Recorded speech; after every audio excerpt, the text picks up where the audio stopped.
ஹரே கிருஷ்ண கிருஷ்ண கிருஷ்ண ஹரே ஹரே ஹரே ராமா ராமா ராமா ஹரே ஹரே. குட்டி கதைகள் 1102. இங்கு துன்பம் நீங்க வழி எனும் கதை காண்போம். முன்பு ஒரு சமயம், அதாவது உலக வாழ்க்கையில் ஒவ்வொருவரும் துன்பத்தை குறைக்கவும் சுகத்தை பெறவும் முயற்சி செய்கின்றார்கள்.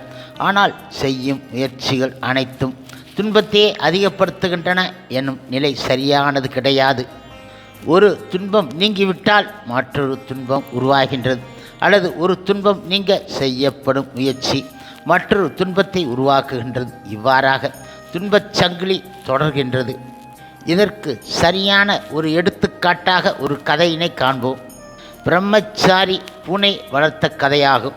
தனது குருவின் எளிய ஆசிரமத்தில் தங்கி பயிற்சி பெற்று வந்த பிரம்மச்சாரி ஒருவர் தனது குரு தீர்த்த யாத்திரை சென்றபோது ஆசிரமத்தில் தங்கி தனது ஆன்மீக பயிற்சியை தொடர்ந்தார் அவர். ஆனால் அவருடைய எளிய உடைகளை எலிகள் தொடர்ந்து கடித்து நாசம் செய்து வர அவர் ஊராரிடம் அடிக்கடி சென்று துணிகள் கேட்டார். ஊரார்களோ, ஏன் இவ்வளவு கஷ்டப்படுகின்றீர்கள்? ஒரு பூனை வளர்த்தால் போதுமே, எலிகள் தொந்தரவு செய்யாது என பூனை வளர்க்க கூறி பூனை ஒன்றை கொடுத்தார்கள். ஆனால் பூனைக்கு பால் பெற மறுபடியும் அவர் ஊராரிடம் செல்ல அவர்களோ, ஏன் பாலுக்காக தினசரி அலைகின்றீர்கள்? ஒரு பசு தருகின்றோம், அதன் பாலை நீங்கள் பூனைக்கும் அளிக்கலாம், உங்கள் தேவைக்கும் எடுத்து கொள்ளலாம் என கூறி அவரிடம் பசு ஒன்றை அளித்து வளர்க்க கூறினார்கள்.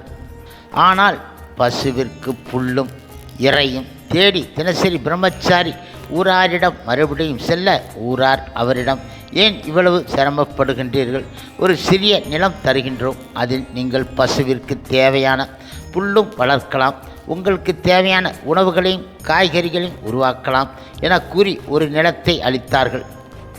ஆனால் நிலத்தை பராமரிக்க வேலை ஆட்களும் அவருக்கு தங்கும் வசதிகளும் பெருக பெருக வேலைகளும் பெருக பெருக துன்பங்களும் பெருகிவிட்டன.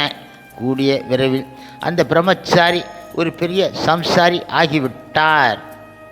அவருடைய ஆன்மீக வாழ்க்கை அடியோடு அழிந்துவிட்டன. தனக்கு அளிக்கப்பட்ட அனைத்தையும் நிர்வகிப்பதிலே அவருக்கு காலம் கழிந்து ஓடியது. ஒரு நாள் அவருடைய குரு திரும்பி வர சீடனின் நிலை கண்டு பரிதாபப்பட்டு அவருக்கு அறிவுரை கூறி அவரை பழைய நிலைக்கு, எளிய வாழ்க்கைக்கும் உயர்ந்த சிந்தனைக்கும் ஆக அழைத்து சென்றார் அவர். இதுதான் இன்றைய மக்களின் நிலையாகும். ஒரு துன்பம் நீங்க 1 கோடி துன்பத்தை பெறுகின்றார்கள். ஆகவே பகவத்கீதை 2.14 கோடையும் குளிரும் அந்த பருவகாலத்தில் தோன்றி மறைவதைப் போன்று இன்பமும் துன்பமும் ஒருவர் வாழ்க்கையில் தோன்றி மறைவதாகும். புலன்களின் உணர்வால் மட்டுமே அவை உண்டாகின்றன.